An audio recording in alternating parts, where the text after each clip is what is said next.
All right, I don't have the biggest calves in the world. I never have. I've never been proud of them, but I also own it. So I figured, well, why not totally own it and do a video that addresses whether chicken legs or smaller calves are a genetic thing or just kind of a situation whether you're training them properly or not. All right. So when it comes down to looking at the calves, we have to know exactly what makes them up. So let me just give you a quick calf 101. First off, we have the soleus muscle. The soleus muscle is the part that's underneath the more visible part of our calf. Okay, the soleus is an endurance muscle. It's the job of the soleus to allow us to walk around, allow us to run, allow us to do these things that we are really doing every single day, almost all day. Okay, then the gastrocnemius is the portion that you usually see. That's the part that kind of has that diamond shape to it. It's the part that everyone thinks is the bulk of the calf. Okay, that's the part that most people try to focus on when they're growing their calves or trying to grow their calves. So now that we know the general breakdown of the calves, let's talk about muscle fiber type, because this is where we can start having a discussion about genetics and all of that. A lot of people will say that the calves are purely genetic. Well, they are to some degree, but there are a lot of different factors that can exacerbate or change the effect of that in general. So let's break it down. The first one is slow and fast twitch muscle fibers. You see, slow twitch fibers are the endurance muscle fibers. They're the ones that allow us to have sort of that repeated use, like walking, like running. So the soleus is more so slow twitch, where the gastrocnemius is slightly better when it comes down to having a little bit more fast twitch, which means it's able to grow a little bit better. In fact, there was a study that was published in the European Journal of Physiology that did some cross-sectional analysis on the soleus and on the gastrocnemius.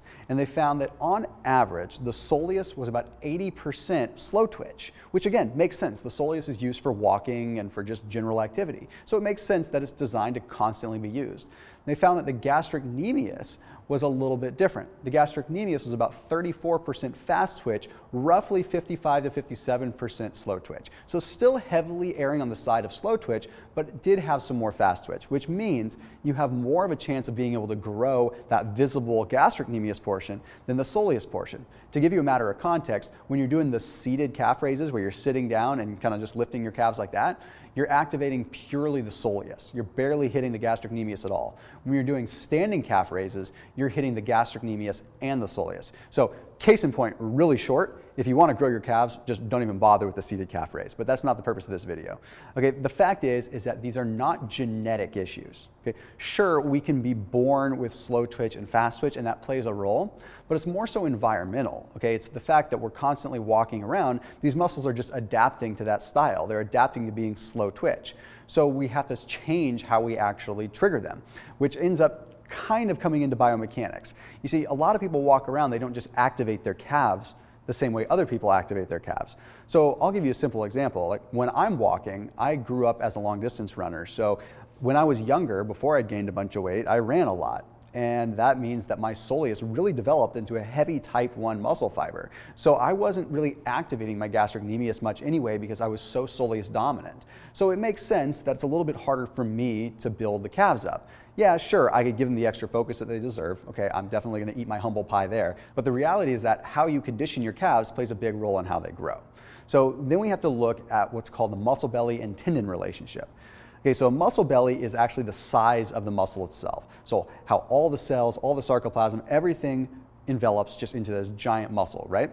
So a longer muscle belly is literally like it sounds. If you look at your calf, it's a muscle belly that's going to extend closer to the ankle. A shorter muscle belly is one that extends further from the ankle and is kind of condensed up behind the knee. So you've all seen those people before, the people that have like those perfectly defined calves that are very isolated up almost behind the knee. That's an example of having a longer tendon and a smaller muscle belly. Although those calves look nicer, they are a little bit harder to grow. You see, believe it or not, it's actually easier to grow a calf that has a longer muscle belly and a shorter tendon. This simply has to do with the fact that the shorter tendon is already at its limit. It's already very tight, which means that you're able to get a tighter contraction on the calf and therefore grow it a little bit more.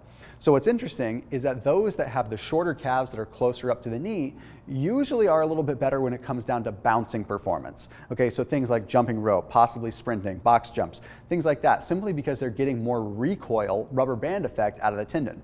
So it doesn't always mean that you're able to grow your calf better. It just means that you're able to get more bounding performance. So what we have to look at with ourselves is what kind of calves we truly have, and we have to train them accordingly. If you have a shorter muscle belly and a longer tendon, you need to be training with more plyometrics in order to actually condition that further. That way you're going to stretch the tendon that's a little bit looser, and you're going to be able to activate that hypertrophy range through bounding movements. So box jumps, sprinting. So sometimes when you find the people that have just the perfect calves that are like smaller up behind the knee and they're big, it's usually because they're the perfect storm of having that muscle belly type, but they've already trained in a fashion that works for them. So sometimes you see football players, running backs, things like that are always pushing off their calves, and they just so happen to have high insertion, where that means that they're going to end up just having the perfect storm to build a big calf that's also normally harder to build. Does that make sense? So once you know what your calf looks like, it gives you a little bit more insight. If you have a little bit more of a standard calf with a shorter tendon, you're going to benefit from just doing good old-fashioned standing leg raises. So just ones where you're standing up and you're just going on your toes and you're flexing that way. Basically pointing your toe in essence, which is what the calf is supposed to help you do. Okay, now the perfect range to be training the gastrocnemius is also going to depend on your muscle fiber type. So the recommendation there is you're going to want to mix up your training. You're going to want to go a little bit heavy, but you're also going to want to focus on the mid-range too. So try to train yourself in like the 6 to 8 repetition range with drop sets down to the 12 to 15 repetition range. That way you can make sure you're activating that hypertrophy range too. Okay, this leads me into the next component that's very, very important though, and this is the hormonal side of things. You see, we have less androgen receptors in our limbs, period. Okay, in our legs and in our arms. So when you're talking about the legs, for instance, the lower leg down in the calf has a very small amount of androgen receptors. Now, an androgen receptor is something that allows you to process the male hormones. So in essence, testosterone, all those other androgens, things that allow you to actually grow a muscle and have male pattern characteristics. Okay, so if we have less androgen receptors, it means that we're less likely to grow muscle there. Now, where this becomes a problem is if you have low testosterone already, because low testosterone is going to exacerbate the negative effects of that. You see, if we already have a low amount of androgen receptors in our lower leg, and then we compound that with low testosterone, that's very, very, very little testosterone or very little androgen that's actually getting to that area. So a lot of times what you'll find is like people that are starting to get older and they have lower levels of testosterone, their calves end up being the first part of their body they start to notice atrophy in. And this is simply because you're having less androgen activity down there. So you might notice that you have a hard time building your calves if your testosterone levels are lower, more so than you'd have ability to build your chest. The fact is we have more androgen receptors in our upper torso than we do in our legs. So if you can understand this, it can give you a little bit of peace of mind as to why your calves might look the way that they look.